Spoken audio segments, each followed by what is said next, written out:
먼 미국 땅에서 자식들을 잘 키워내고 열심히 사신 여러분들 정말 장하십니다. 안녕하세요. 전원주입니다. 전쟁도 가난도 겪은 우리 세대는 참 눈물겨운 세월을 살았죠. 아메리칸 드림을 이루기까지 여러분들의 세월이야 어떠셨겠습니까? 건강 관련 프로그램에 출연하면서 요즘 제가 깨달은 건요, 양 한 방을 잘 결합하는 게 최고의 건강 관리라는 겁니다. 클레버 케어, 메디케어 어드밴티지 플랜 아세요? 양방과 한방의 좋은 혜택들을 쏙쏙 뽑아서 제공해주는 똘똘한 플랜이더군요. 우리 한인의 건강 문화도 이해하고 실력 있는 한국 의사와 전문의를 척척 연결해 준다니 얼마나 똘똘합니까? 이제 우리도 똘똘한 클레버 케어 플랜으로 150까지만 사십시다.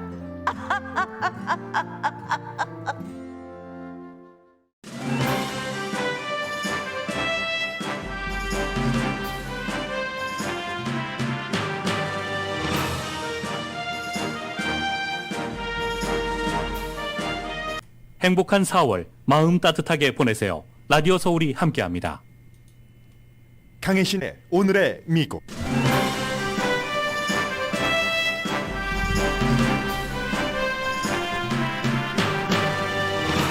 러시아군이 민간인을 살인, 강간, 고문한 뒤 전리품도 못 챙기고 우크라이나 수도에서 퇴각했습니다. 21세기 전쟁터 같지 않은 전쟁터가 고스란히 드러나자 세계가 경악합니다. 러시아는 우크라이나에서 발견된 참상은 러시아를 욕보이기 위해 미국이 저지른 일이라고 우기고 있습니다. 그러나 이 잔혹함으로 우크라이나인의 저항과 서구의 지원은 강해질 것이며 바이든 대통령은 푸틴을 전범으로 재판해야 한다고 말했습니다. BTS는 64회 그래미 시상식에서 또 상을 받지 못했고 피아니스트 제니퍼 고는 베스트 클래시컬 솔로 연주 부문에서 수상했습니다. 95세의 토니 베넷부터 19살의 올리비아 로드리고까지 겨룬 그래미 시상식에서 젤렌스키 우크라이나 대통령은 침묵하지 말고 진실을 세계에 알려 우크라이나를 도와달라고 호소했습니다. 캘리포니아 주도 세크라멘토에서 총격 사건이 발생해 6명이 숨지고 적어도 12명이 부상했습니다. 세크라멘토 시장과 바이든 대통령은 이래도 총기 규제를 안 하느냐고 의회를 압박하지만 가능성은 낮아 보입니다. 트위터를 비난해온 테슬라 CEO 일론 머스크가 트위터 주식을 대량 사들여 트위터 주가를 20%나 올려놨습니다. 주택시장 붐이 그 분야의 일자리도 크게 늘리고 있습니다. 헝가리와 세르비아에서 친푸틴 지도자가 재선됐습니다. 헝가리 총리는 승리 연설에서 젤렌스키 대통령을 조롱했습니다. 여러분 안녕하십니까? 오늘의 미국 강혜신입니다. 지난 주말에 텔레비전을 통해서 여러분들이 굉장히 많은 사진들을 보셨을 겁니다. 세계가 말 그대로 경악했습니다. 심지어는 우크라이나 러시아의 그 침공에 대해서 별 관심이 없으셨던 분들도 어떻게 이런 일이 일어날 수가 있는가 하는 것이었고, 지난번에 오스카 시상식에서는 많은 그 유명인들이 젤렌스키 대통령이 연설을 하기에 도와야 된다 했는데도 주최 측에서 그렇게 하지 않기로 판단을 했고, 어제 열린 그래미 시상식은 시상 부분에 대해서는 광고 들으신 뒤에 전해드리겠습니다만은 여기서 음악과 침묵을 얘기를 했습니다. 음악에 반대되는 게 침묵이라고 얘기를 하고, 그리고 이 침묵이라는 것은 말 그대로 아무 소리가 나지 않는 침묵도 있지만 죽음도 침묵에 비유를 했습니다. 젤렌스키 대통령이 음악에 반대되는 게 뭘까요? 전쟁으로 생긴 침묵입니다. 폐허가 된 도시와 숨진 사람들의 침묵, 죽음을 말하죠. 숨진 아이들이 그림 그리는 것을 다시는 우리는 보지 못할 겁니다. 우크라이나의 부모들은 아침에 일어나서 행복합니다. 비록 방공호에서 피신해 있지만 살아있으니까. 전쟁은 누가 살고 누가 죽느냐, 누가 영원히 침묵하게 되느냐, 이런 것을 선택하게 하지 않습니다.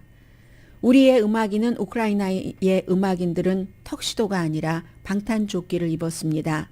병원에서 다친 사람에게 노래를 해주는데 심지어 그 다친 사람이 듣지 못해도 방탄조끼를 입고 우크라이나 음악인들은 노래를 합니다.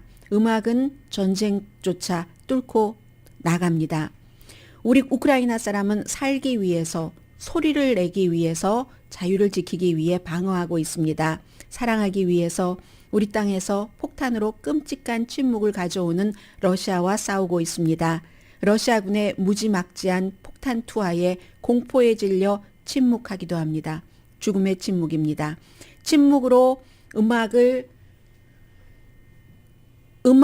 침묵으로 걷어내세요 라고 얘기를 합니다. 이 전쟁에 관한 진실을 여러분들께서 소리가 나는 노래로 또는 여러 가지 형태로 소셜미디어에 텔레비전을 통해서 진실을 세계에 알려주십시오라고 호소를 했습니다. 그리고 이제 젤렌스키 대통령이 이 같은 말을 한 뒤에 아주 뭐 잘 알려진 가수와 프리라는 그런 노래를 불렀는데 우크라이나 싱어, 우크라이나 시인도 나와서 한 사람은 블루 컬러의 또 한 사람은 옐로우 컬러의 옷을 입었습니다. 이게 이제 경악할 만한 많은 그 장면들이 사진으로 보면서도 일부 굉장히 자극적인 것을 많이 보도하는 매체에서도 길거리에 그냥 방치된 지 오래된 것 같은 시신은 잘 안 보이게 처리를 했는데 러시아 군인들을 부카라는 곳에서 일어난 일입니다. 부카뿐만이 아니라 다른 지역에서도 지금 오늘 아침에 젤렌스키 대통령이 그곳에 갔는데 수도 키브에서 러시아군이 나가면서 그 주변에서 일어난 일들인 겁니다. 그래서 이 러시아 군인들을 살인자, 뭐 강간범 이런 그 이름으로 부르고 대량 살상이라고 했고 부카의 시장은 절대로 용서할 수 없다고 했고 젤렌스키 대통령은 오늘 방탄조끼를 입은 모습으로 그 부카 거리에서 직접 뭐 대통령으로서의 여러 가지를 점검을 하면서 기자들에게 문명화된 해결책을 찾지 못하면 우리도 비문명화된 그런 방식으로 해결책을 찾을 수밖에 없습니다 하고 경고를 했습니다. 1분도 지체하지 않겠습니다. 이 모든 사실들을 밝혀낼 것이고 그게 문명사회에 좋습니다 라고 얘기를 했는데 이제 그 장면들을 여러분들께 좀 말씀을 드리겠습니다. 많이 이미 보신 분들도 계시지만 예를 들면 한 여성이 퇴각한 러시아 군대가 떠나자 그 잔혹 행위들이 굉장히 많은데 맞아요. 제 남편입니다. 44살의 이 여성의 남편을 확인을 해주는 겁니다. 우크라이나 경찰 당국에. 그런데 그게 배수구였어요. 아래를 이렇게 쳐다보고는 다시 그 얼굴을 가리고 손으로 가리고 다시 쳐다보고 남편이 너무 참혹하게 손이 뒤로 묶여져 있었고 그리고 아주 더러운 물이 배까지 차 있었고 앉은 채로 그런 그 숨진 남편. 다행히 반지는 러시아군이 가져가지 않았다는 것. 이것이 유일한 유품이기 때문에 와이프가 다행이다라고 얘기를 했습니다. 2월 28일에 이 부카라는 지역을 러시아군이 장악을 하고 3월 며칠에 떠났습니다. 아무튼 최근에 며칠 전에 떠났죠. 그러는 사이에 이 숨진 남편은 아직 다 개발되지 않은 우크라이나의 큰 그 맨션에 있는 어떠한 곳에서 발견이 된 것이고 그리고 와이프는 얘기를 합니다. 아마 내 남편과 어떤 나이 드신 분이 함께 잡혔는데 러시아군에게 나이 든 사람은 나중에 풀어줬고 본인의 남편은 전화기에 이 러시아군의 탱크를 남편이 망가뜨린 것 그것 때문에 그렇게 숨졌을 겁니다. 라고 얘기를 합니다. 남편이 있는 그 배수구에 조금 떨어진 그곳에서는 수백 구의 그런 그 우크라이나 사람들이 있었고 또 어떤 경우에는 그냥 검은색 비닐백에 수십 구의 시신이 있었고 나머지는 방치된 그런 사람들도 많이 있었던 겁니다. 410명의 민간인 시신이 수도에서 그 발견됐다라고 얘기를 하고 있고 몇 명이 될지 아직 모르죠. 이런 일이 이제 시작이지 날마다 또 나오게 될 겁니다. 해서 대체적으로 또 한 시장, 어떤 그 시장이 있죠. 이 시의 시장은 시의 이름을 잊었습니다만은 그다지 중요하지 않다고 보여집니다. 이 시의 그 시가 그 시네요.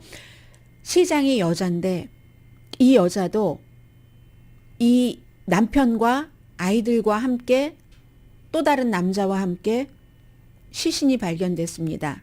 3월 23일에 러시아군의 여기 그 시장이 체포가 됐는데 모티진이라는 곳이군요. 모티진, 그 수도 키브에서 서쪽으로 50km 떨어진 모티진이라는 곳인데 여기서도 시장이 왜 그랬느냐. 체포된 이후에 러시아군의 말을 듣지 않았기 때문에 가족과 아이도 함께 처형이 됐다는 거죠. 눈이 가려져 있었고 그 귀걸이도 그대로 있었고 반지도 그대로 있었고 가슴에서는 피가 나 있었던 그런 거죠. 그래서 민간인 학살의 증거잖아요. 이게 민간인이죠. 군인이 아니라서. 그래서 이러한 것을 세계의 군사 전문가들은 모든 단계에서의 러시아의 리더십의 실패로 보고 있습니다. 뭐 그야말로 러시아군의 사기도 완전히 붕괴됐을 뿐더러 전쟁의 기본 룰이라는 게 있는데 민간인들을 이렇게 수백 명씩 학살하고 어디 구덩이에다 그냥 파서 갖다 던지고 길에 있었고 교율도 없고 이게 이제 확고한 저항에 직면했을 때 어떻게 해야 될지 모르는 뭐 이런 것들도 있었을 테고 군사적으로나 외교적으로나 역효과가 될 것이라고 전문가들은 봅니다. 직접 겪었잖아요. 이제 드러나는 것인데 다 막혀 있다가 우크라이나 국민들의 저항은 전보다 몇 배 강해질 것이 너무나 분명하고 서구의 군사적인 지원도 강해질 겁니다. 대신에 평화, 대화의 공간은 조금 줄어들 것이라고 전문가들은 보고 있습니다. 그리고 이제 이런 것들을 보면서 러시아가 지난 20년 동안 굉장히 군이 현대화됐다고 생각했는데 아직도 얼마나 야만적이냐. 1990년대 초에 구소련이 무너지고 나서 그때 굉장히 그 부패했었는데 이게 많이 나아졌으리라고 생각을 했는데 그렇지 않다는 거죠. 나아졌으리라고 생각한 것은 그 사이에 이제 그 전문적인 직업 군인도 굉장히 많이 늘어났고 돈도 많이 들였지만 앞으로 들어가고 뒤로 부패라는 그 이름과 함께 돈도 빠져나갔다는 거죠.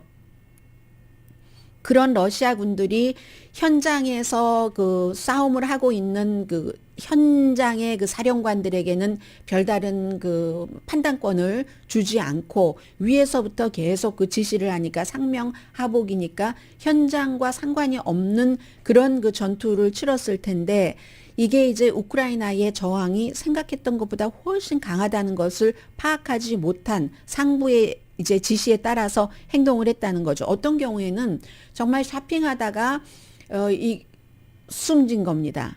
쇼핑하다가 숨진 우크라이나 사람인데 그러니까 길에 요거트도 있고 무슨 그 알쌈 그 티 같은 것도 있고 하는 뭐 콩 이런 것 와인 글래스도 있고 이 와인 글래스 요거트 콩 이런 거는 곧 우리의 아주 가장 평범한 일상적인 삶을 의미를 하죠. 일상적인 삶이 정말 무의미하게 전쟁으로 다 날아가 버린 이 모습들이 지금 보여지는 겁니다.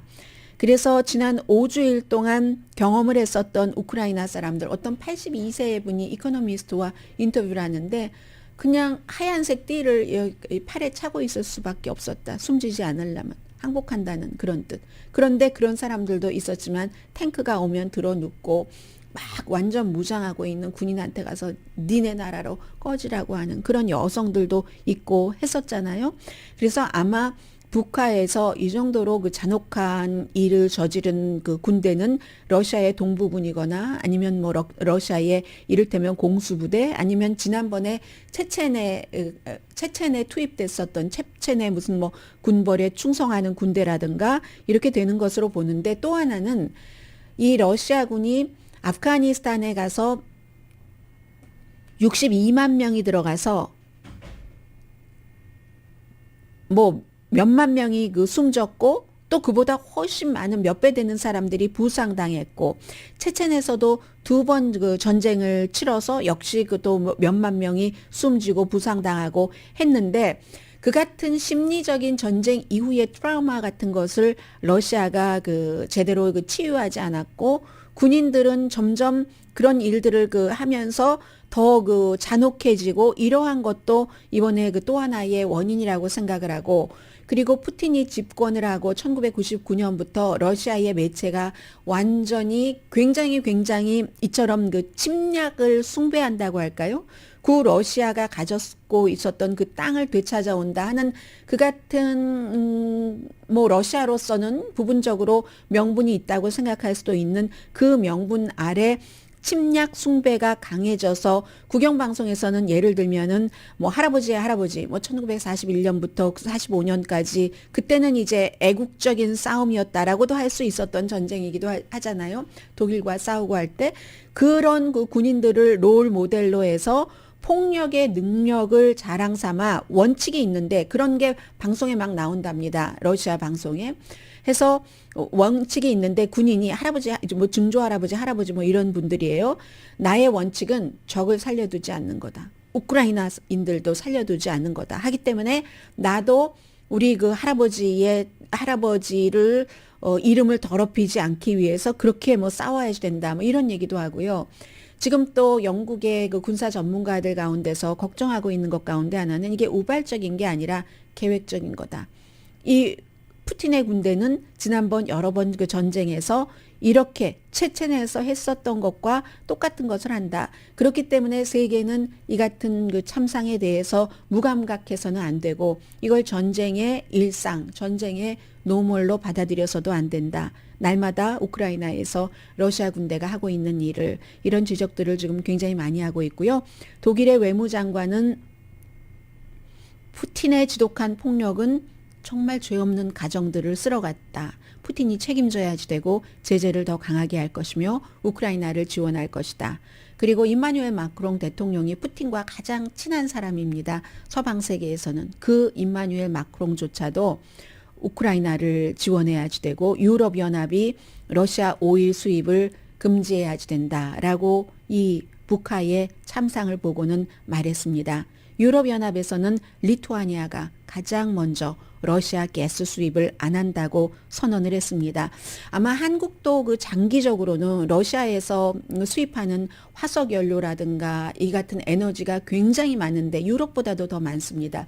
60% 이상을 러시아에서 수입해 오고 있는 것도 있는데 서방 세계에서 이 같은 제재가 들어가면 쉘이라든가 뭐 영국의 BP 같은 데가 러시아와 같이 사업도 안 하고 투자도 안 한다고 하잖아요. 그렇게 되는 경우는 장기적으로 이제 제2, 제3의 북한도 많이 나올 테고 장기적으로는 러시아에서 사할린처럼 어떤 에너지 시추가 힘든 곳은 거의 또 외국 자본이 들어가는데 그 같은 외국 자본이 안 들어가면 러시아도 생산량을 줄일 수밖에 없고 한국 같은 나라도 다른 나라와 어떻게 이 갭을 줄이느냐 하는 것을 계획을 심각하게 세워야 될 것 같습니다. 단기로 끝날 것 같은 문제가 아닌 것으로 보입니다. 그리고 미국은 유엔에서 러시아를 인권위원회에서 퇴출하도록 지금 시도를 하고 있고 오늘 아침에 바이든 대통령이 어디 가면서 그 비행기 타기 전에 푸틴을 전범으로서 재판에 세워야 된다 하고 말했습니다. 한마디로 우크라이나의 저항 세력은 강해지고 임마누엘 마크롱조차 러시아를 벌줘야지 된다고 하지만 그런데 평화협상은 이 같은 참상으로 인해서 그다지 쉬워지지는 않았습니다.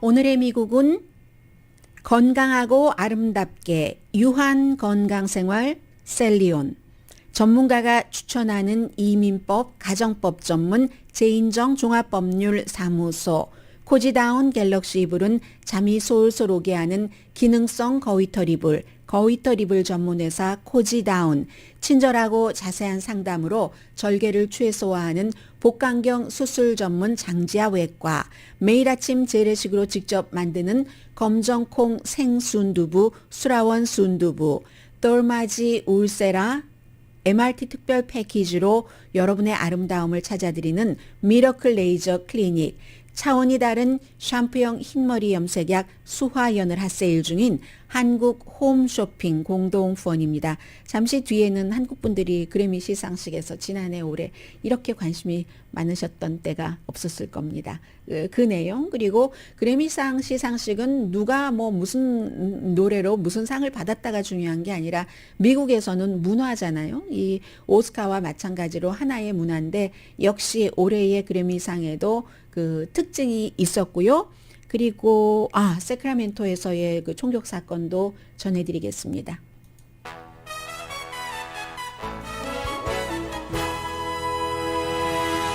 라디오 서울 방송 오늘의 미국 듣고 계십니다. 네, 그래미 시상식이 아카데미가 94회였고 그래미가 30년 뒤 해서 64회였는데 올해도 지난해와 마찬가지로 죄송합니다. BTS가 받는가 했는데 결국은 BTS는 못 받았고요. 이 BTS와 같이 겨뤘던 사람들이 뭐 저스틴 비버도 못 받았습니다. 그리고 레이디 가가하고 토니 베넷이 올해 95세인데 같이 그 불렀던 이 팝 듀오 같이 하는 그룹 팝 듀오 or 그룹 그 연주자들 못 받았어요. 그리고 그 콜드플레이도 못 받았고 상을 받은 사람은 도자켓 그리고 시저와 같이 블랙 여성이잖아요. 래퍼고 작곡가고 하는 프로듀서이기도 하고 하는 Kiss Me More라는 작품이 받았습니다. 그렇지만 그 버러라는 그 공연은 아주 멋지게 했고요. 클래시컬 부문에서는 개인 그 솔로 연주 분야에서 Alone Together로 제니퍼 고시가 받았습니다. 뭐 그밖에 무슨 뭐 베토벤 브람스를 연주한 뭐 바하를 연주한 뭐 그런 그 많은 연주자가 있었는데 클래시컬 분야에서는 제니퍼 고시가 받았고요. 그래미상 하면은 정말로 분야가 아카데미보다 훨씬 많죠. 팝, 재즈, 블루스, 레게, 또 랩이 있고 또 크리스찬 뮤직이 있고 가스펠, 그러니까 가스펠도 막 여러 종류로 나뉘어서 있고 클래식도 한 10개 분야가 있습니다. 이 제니퍼 고시가 하나의 그 솔로 연주 분야를 받았지만 굉장히 많은 분야가 있고 또 그 컨트리를 뺄 수가 없죠. 컨트리뿐만이 아니라 또 미국 음악은 따로 있고 그 밖에 뭐 편곡도 있고 정말로 분야가 무척 많습니다. 뭐 춤, 댄스 그 분야도 있고요. 라틴도 빼놓을 수 없죠. 그리고 이제 하나가 아카데미 시상식이나 그래미나 비슷한 게 있다면은 정말로 연령층이 너무너무 커서 이게 95세의 토니 베넷은 워낙에 그 다른 그 젊은 여자 가수들과 같이 협업을 하는데 이번에 그 레이디 가가와 한 이 곡도 있었지만 그런 형태로 굉장히 그 폭이 다양하다 하는 것을 말씀을 드리고요. 이 토니 베넷과 그 레이디 가가도 어떤 분야에서 그 받기는 했어요. 그 I Get a Kick Out of You라는 곡으로 뭔가 아무튼 받기는 했습니다. 그리고는 제가 주목했었던 것은 95세의 토니 베넷이 있었는데 19살의 올리비아 로드리고 운전면허증이라는 19살에 맞는 드라이버스 라이센스라는 그 곡으로 그 상을 받았는데 뭐 베스트 신인상도 받았고 뭐 베스트 팝 솔로 그 퍼포먼스도 받았고 합니다. 물론 상을 더 많이 받은 사람들 많아요. 11개 후보에 올라서 5개 받은 존 바티스트 같은 재즈 그 뮤지션이요. 악기도 잘하고 하는 그런 사람도 있고 그리고 이제 또 뭐 R&B 듀오도 있고요. 뭐 실크소닉이라는 그러면 뭐 올해의 뭐 레코드상 등을 통해서 뭐 등등 많이 받았는데 이 19살이 3관왕 3개의 상을 받았는데 드라이버스 라이센스라는 곡도 여러분들 한번 유튜브에서 그 찾아보세요. 그러면 그 노래 시작할 때 그 비디오 뮤직을 보면 정말 운전을 하면서 무슨 뭐 애정에 관한 얘기도 나오고 이 그 드라이버스 라이센스는 라이브 할 때는 좀 노출이 있는 옷을 입는데 노출이 하나도 없습니다. 노출이 하나도 없는 그런 그 노래 가수가 19살이 이렇게 올리비아 로드리고가 받아서 3시간 30분이면 정말 메가 콘서트잖아요. 뭐 로스앤젤레스에서 하려고 했다가 라스베가스로 이 팬데믹 때문에 야외가 좀 많은 그런 MGM에서 했는데 해서 기술적인 여러 가지 그 문제는 있었지만 뭐 정치적인 얘기, 팬데믹에 관한 얘기 이런 거 별로 없었고 다만 오스카 시상식에서는 유명한 사람들이 그렇게 젤렌스키 좀 출연시켜 주세요 했는데도 안 했는데 이번에는 젤렌스키가 나왔다는 그런 것들이 조금 달랐습니다. 축제죠. 나이 많이 든 예술가와 젊은 예술가들 다 한꺼번에 한, 그리고 BTS는 3년째 공연했었죠. 네. 좋아하긴 하는데 즐기기도 하고 박수 치기도 하고 사인해 달라고 하기도 하고 또 무슨 그 초대도 하고 하는데 워낙에 쟁쟁하기도 했지만 아무튼 상을 못 받았습니다.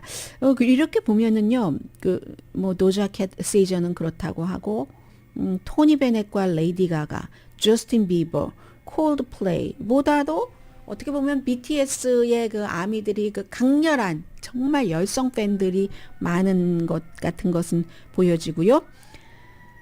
그리고 어제 새벽 2시에 세크라멘토에서 주정부 청사에서 2블럭 떨어진 곳이, 그곳이 이제 그 밤문화가 많이 있는 술집도 있고 나이트클럽도 있고 하는 곳이라고 하는데, 지금 경찰도 그 목격자의 여러 가지 목격담이라든가 비디오 촬영이 있으면 저희에게 제보해 주세요라고 얘기를 하는데 이미 소셜미디어에 많이 올라옵니다.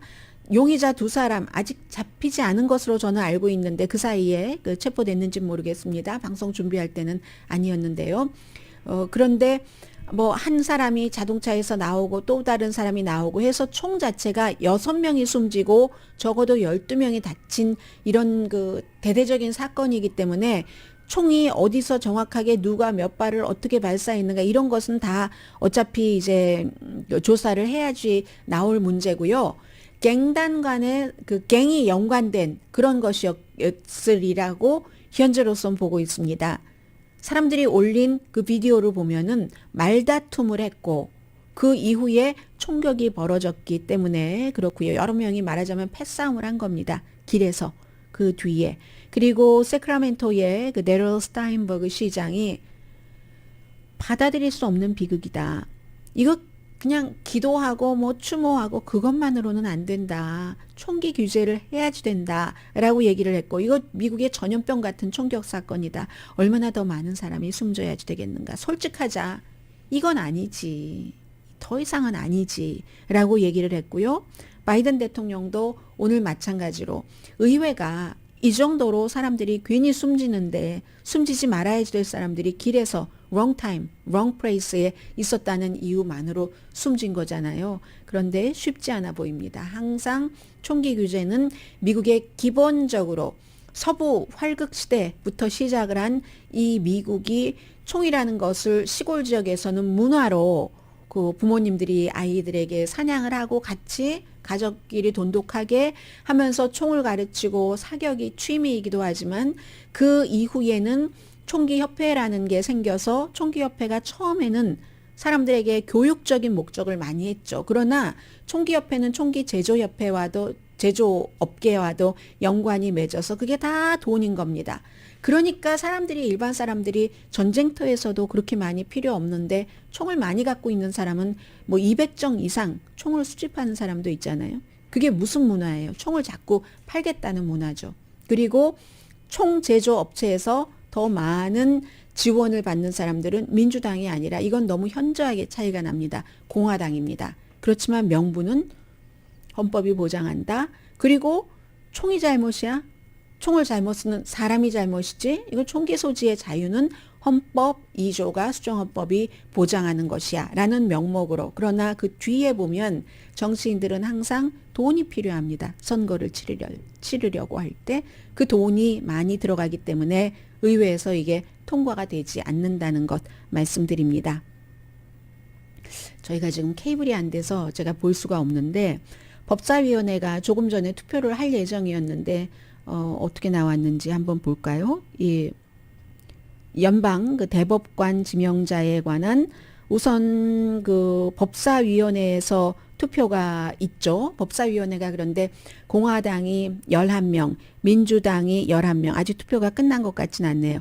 민주당이 11명이어서 그래서 공화당이 법사위원들 자체는 아무도 안 한다고 했거든요. 그 법사위원 가운데는 린지 그레이엄 의원 같은 경우는 불과 몇 개월 전에 이 항소법원의 판사로 지명될 때 찬성표를 던졌었는데 이번에는 던지지 않는다고 했고, 지난번에 리자 머코스키와 린지 그레이엄 그리고 수잔 콜린스 메인주의 이 세 명의 공화당 의원이 찬성표를 던졌는데, 이번에는 며칠 전에 수잔 콜린스 메인주 연방 상원의원 한 명만 찬성표를 던진다고 했고, 린지 그레이엄은 안 던진다고 했고, 리자 머코스키 뭐라고 말하지 않았고, 다만 밋 롬니 상원 의원이 표가 어떻게 될지는 잘 모르겠어요.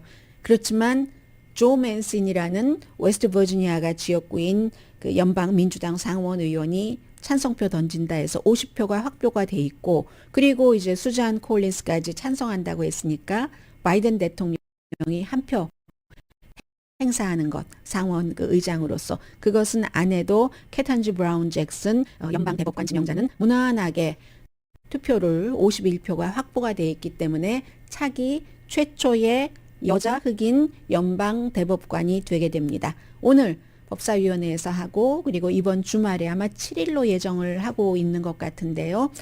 최초의 연방 선서를 하면서 아프리칸 아메리칸 여자 연방 대법관이 미국에서 나오게 됐습니다.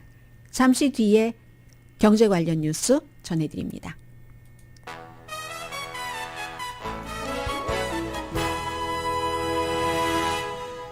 라디오 서울 방송 오늘의 미국 듣고 계십니다. 네, 여러 가지 그 방법이 있죠. 본인이 그 못마땅하게 생각하고 있는 것을 바꾸기 위해서 아마 그러한 방법의 시작인 것 같다고 전문가들은 보고 있습니다. 테슬라의 일론 머스크가 트위터의 주식을 사들여서 지금 그 내부인이 아니라 외부인의 그 주주로는 최고 주식을 갖고 있답니다. 9.2% 전체적으로 1,000만, 10만, 100만, 1,000만 이렇게 많이 갖고 있네요.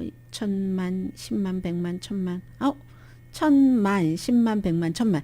7,350만 주 정도로 갖고 있어서 가격으로 따지면 어마어마하네요. 한 29억 달러 정도. 이게 오늘 아니고, 오늘은 이제 안 끝났으니까 금요일로 그 정도 돼서 외부 주주로는 말씀드린 것처럼 최고. 그런데 이 일론 머스크는 최근에 계속 트위터를 비난을 했었습니다. 표현의 자유를 보장해 주지 않는다, 이렇게 얘기를 하면서 점점 오너십 쪽으로 가고 있는 거죠. 본인이 더 많은 영향을 미치기 위해서 이 사진의 관리 이런 것을 하려면 주식이 많이 있어야지 되잖아요. 또 일론 머스크 자체는 트위터에서 8천만 명의 팔로워 들이 글을 따라다니고 있습니다. 그래서 이제 트위터가 표현의 자유를 보장하지 않아, 이런 것을 본격적으로 공론화하기 이전에 이 사진부터 공격하는 것이다. 그런데 어쨌든 이렇게 많이 주식을 사주니까 트위터 주식은 뭐 20%가 올랐었는데 지금은 변동이 약간 있을 것 같습니다.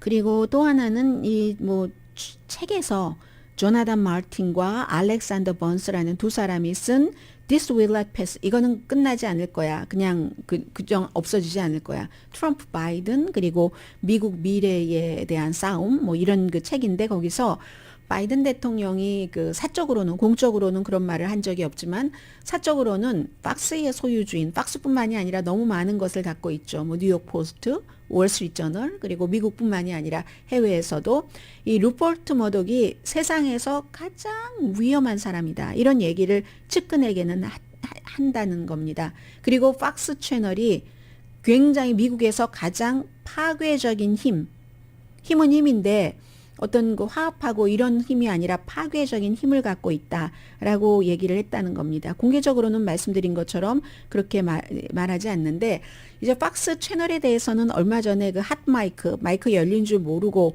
이 트럼프 전 대통령이 질문하는 그 박스의 기자에게 저 멍청이 같은 놈 이런 얘기를 해서 나중에 사과했잖아요. 그 기자에게. 그게 박스가 계속 백신에 대해서 회의적인 것만을 얘기를 하고, 그리고 1월 6일 공격 사건에 대해서도 아주 그 거칠게 음모론만을 퍼뜨리니까 또 반 바이든 프로그램이라고 얘기를 하고요. 그러니까 바이든 대통령으로서는 박스를 가장 위험한 채널이고, 박스의 소유주인 루퍼트 머덕이 세상에서 가장 위험한 사람이다, 뭐 이런 얘기를 했다고 하는데 본인은 뭐 여기에 대해서 뭐라고 얘기하지 않고 있습니다.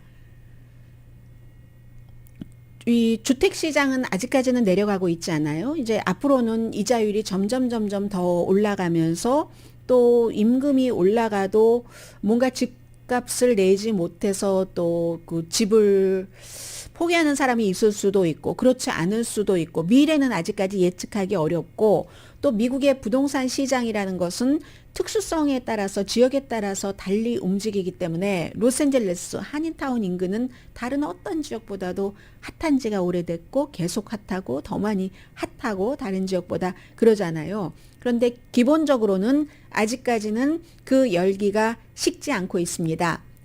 금요일에 미국에서 새로운 일자리가 더 늘어나서 굉장히 긍정적인 신호로 나오는 것을 전해드렸는데 그 일자리 보고서를 조금 더 꼼꼼하게 보면 레저, 숙박 이런 분야뿐만이 아니라 부동산 분야에서도 3월 달에도 일자리가 많이 늘어났다는 겁니다. 적어도 아무튼 3월까지 늘어났습니다. 현재 미국에서 부동산 서비스 이 분야에서 일하는 사람이 180만 명 정도 된다고 하거든요. 뭐 여러 가지 다 있겠죠. 부동산 에이전트부터 시작을 해서. 그런데 그 부동산과 렌탈 그 리징 분야에서 지난해 한 14,000명 정도가 늘어났다고 하거든요. 지난달에. 그러면 지난해도 내내 1년 내내 한 달에 평균 11,000명 정도는 늘어났는데 3월 달에는 14,000명이나 늘어난 겁니다. 그래서 지난 2년 동안이 사실은 그 부동산 시장은 뭐 2000년대 초에 버블 이후에 줄어들 이후에 가장 크게 성장을 했죠. 팬데믹 때문에 여러 가지 이유로 재택근무 사람들이 이러느니 집을 늘려야지 되겠어. 널린대요. 어디다 널리나요? 늘리면 널릴 수도 있죠. 뭘 생각했냐면 집을 늘리면 거기에 막 널어놓고 무슨 이 피쉬도 말리고 버섯도 말리고 그럴 수는 있지만 그런 형태로 팬데믹 이후에 사람들이 아이들도 있으니까 놀이공간도 넓혀주고 그리고 여러 가지를 생각하게 되고 집이 넓었으면 좋겠다 하는 이런 등등의 이유로 지난 2년 동안 가장 부동산 시장이 바빴었고 지금 30년 고정 이자율이 4.7%입니다. 2021년 말에 3%였는데 많이 늘어났죠. 1.7% 늘어났는데 물론 이제 이렇게 이자율이 지금 시작이니까 올라가는 것에 어느 정도 가면은 부동산의 이 열기도 스탑하거나 줄어들게나 하긴 하겠죠. 우선 주택 건설, 신축 분야가 3월 달에는 줄어들었거든요. 1년 만에 가장 큰 폭으로 줄어들었습니다. 그러니까 일자리도 주택 신축 분야에서는 2,600명이 줄어들었는데 이건 너무나 공급이 지금 안 되고 원료 같은 것도 없고 인건비 같은 거 비싸고 하는 그런 이유일 겁니다. 그래서 지금 부동산 이자율을 보면은 예를 들어서 집이 예를 들어 라인 오브 크레딧 같은 것을 쓰셨던 분들은 얼마큼 가다가 이때부터 이자율이 이만큼 오를 거야 해서 2%에서 3월부터는 4%로 오를 것이야. 이렇게 하면 이렇게 생각을 하셨던 분들이 계신데 그것조차도 낮은 겁니다. 지금 4.7% 평균에 비하면. 그리고 앞으로도 계속 올라갈 것이고요. 잠시 뒤에 딱 세계사에서 연결되는 그런 부분의 일이 일어났습니다. 어제 두 군데에서, 두 나라에서. 잠시 뒤에 전해드립니다.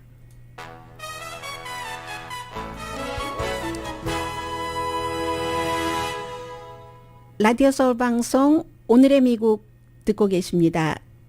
네. 헝가리의 독재자라고 얘기를 할 수 있죠. 지금 4선에 성공을 했습니다. 빅토르 오르반 총리가 승리하고 난 뒤에 승리 연설 한 10분 동안 하는데 나의 이 선거에 반대하는 캠페인을 했었던 서방 세계 누구 유럽 연합 이렇게 얘기하면서 젤렌스키를 포함을 해서 이런 얘기를 했습니다. 이제 북한 사태 다 일어나고 난 뒤에 이제 그런 얘기를 한 것이고 이 빅토르 오르반은 푸틴 대통령과 친한 사람이고요. 러시아가 우크라이나를 침공한 것을 그 입장을 이해해야지 된다. 이렇게 얘기를 하는 사람입니다. 한국에서도 이렇게 얘기하는 사람이 있습니다. 젤렌스키가 잘못해서 전쟁이 일어났다. 이게 독재자들의 얘기입니다. 블라디미르 푸틴이나 헝가리의 빅토르 오르반이나 해서 어제의 승리를 본인의 당도 다수당이 됐고 본인도 53점 몇 %를 얻었는데 달에서도 볼 수 있는 승리다. 브뤼셀에서도 볼 수 있다. 왜냐하면 유럽연합에서 그 여러 가지 그를 그 지금 헝가리가 가는 것을 좋아하지 않으니까 이 총리도 마찬가지로 유럽연합과는 계속 그 반대되는 이런 일을 했고 뭐 충돌 정도라고 표현을 할 수도 있는데 12년 동안 그 파워에 있으면서 했었던 일이 이민자를 비난을 하고 그리고 성소수자를 비난을 하고 또 하나가 있습니다. 독재자들이 강조하는 것 가운데 하나가 기독교입니다. 기독교를 강조하면서 세계는 부다페스트가 기독교 민주주의라는 것을 봤다. 그리고 애국심을 얘기를 하죠. 애국정책, 보수정책이 이겼다. 유럽에 말하는데 이건 과거가 아니라 미래다라고 얘기하면서 푸틴과 아무튼 동맹관계를 갖고 있는 그런 것. 그리고 또 하나 있죠. 조지 소로스를 비난을 하고 언론을 세계 언론을 비난을 하고 이 젤렌스키는 오르반을 비난을 했죠. 유럽의 러시아 지부다. 유럽의 러시아 지부가 헝가리. 왜냐하면 이 빅토르 오르반이 정권을 잡고 있기 때문에 이렇게 얘기를 아무튼 했습니다. 그런데 선거를 치르면 이제 업저버들이 있잖아요. 그 업저버들이 쭉 그 얘기하는 것 보면은 또 독재자들은 항상 장악하고 있는 것들이 있습니다. 언론을 장악하죠. 그리고 또 선거 구도, 선거를 게리맨더링, 미국식으로 표현하면 그 게리맨더링을 많이 하고 있기 때문에 야당과 국제 업저버는 도저히 이 헝가리에서 이 선거 제도를 갖고는 오르반을 물리치기가 힘든 구조다라고 얘기를 합니다. 헝가리는 이제 그 돌아올 수 없는 강을 건넜다. 업저버들이 이렇게 얘기를 하고 있는데 게리맨더링 같은 게 너무 심하니까 경기장이 기울었다고 우리가 표현을 많이 하잖아요. 경기장이 너무 기울어서 이렇게 해가지고는 그 교체가 불가능하다. 12년 동안 내내 이민자들 비난하고 했었던. 그리고 또 알렉산드르 부치치 세르비아 대통령도 승리 오히려 더 뭐 59% 이상 받았으니까 승리를 지금 주장을 하고 있는데 당 이름은 진보당입니다. 근데 세르비아는 러시아 또 그 중국과 굉장히 가깝죠. 그러면서도 유럽 가입을 찾는 국가입니다. 그러니까 헝가리의 오르반보다는 조금 소극적이기는 한데 여전히 친러시아 해서 러시아가 우크라이나를 침공한 것 그 자체는 유엔에서 비난했습니다. 그러나 제재는 하지 않았습니다. 그러자 이제 푸틴이 전화해서 뭐 축하한다. 정말 그 독립적인 외교를 해줘서 너무 고맙다. 전략적인 그 동반자다. 뭐 이런 얘기를 해서 지금 헝가리와 이 세르비아의 이 전쟁이래요. 요즘 모든 것이 머릿속에 전쟁밖에 안 들어 있는지 아무튼 전쟁이 아니라 선거에서 이런 결과가 친푸틴 그 지도자들이 재선되는 결과가 나왔습니다. 오늘의 미국은 전문가가 추천하는 이민법, 가정법 전문 재인정종합법률사무소 앞에 새로 후원해 주시는 업체가 있습니다. 건강하고 아름답게 유한 건강 셀리온. 저는 유한 따로 돼 있는 건 유한만인 줄 알았는데 보니까 그 브랜드 자체가 유한 건강 셀리온이었습니다. 유한 건강 생활이었습니다. 유한 건강 생활 셀리온. 코지다운 갤럭시 이불은 잠이 솔솔 오게 하는 기능성 거위털 이불, 거위털 이불 전문회사 코지다운, 친절하고 자세한 상담으로 절개를 최소화하는 복강경 수술 전문 장지아 외과, 매일 아침 재래식으로 직접 만드는 검정콩 생순두부, 수라원 순두부, 덜마지 울세라 MRT 특별 패키지로 여러분의 아름다움을 찾아드리는 미러클 레이저 클리닉, 차원이 다른 샴푸형 흰머리 염색약 수하연을 핫세일 중인 한국 홈쇼핑 공동폰이었습니다. 10시에 좋은 아침, 좋은 하루 방송됩니다. 여러분들께서 가끔 그 트럼프 전 대통령이 만든 그 소셜미디어 어떻게 됐느냐고 물어보시는 분들이 계시는데요. 진실자가 들어가는 거죠. 트럼프 전 대통령이 만든 것이 트루스 소셜이라는 게 현재 애플 앱스토어에서 36번째라고 하고요. 아직도 대기하는 사람들이 굉장히 많다고 하는데 그다지 그 위로 올라가지는 않았습니다. 넘버 5가 페이스북, 메신저, 왓츠앱, 텔레그램, 그리고 디스코드 이런 곳들이고요. 이제 이런 많은 그 소셜 미디어를 통해서 서로 사람들이 의견들을 교환하는데 어떤 때는 뭐 무조건 중립적인 것이 좋다. 중립적으로 해야 된다. 모든 입장에서 이렇게 얘기하시는 분들도 계시고 생각하시는 분들도 계시는데 제가 이번에 전쟁을 겪으면서 더욱이 확인한 것은 중립적일 때가 있고 분명히 어느 쪽으로 편이어야지 될 때도 있다. 이 전쟁에 있어서는 분명히 나쁜 쪽과 좋은 쪽이 있는 경우가 많죠. 그래서 이런 경우 그런 생각을 한 주일을 시작하면서 해봤습니다. 강희신이었습니다.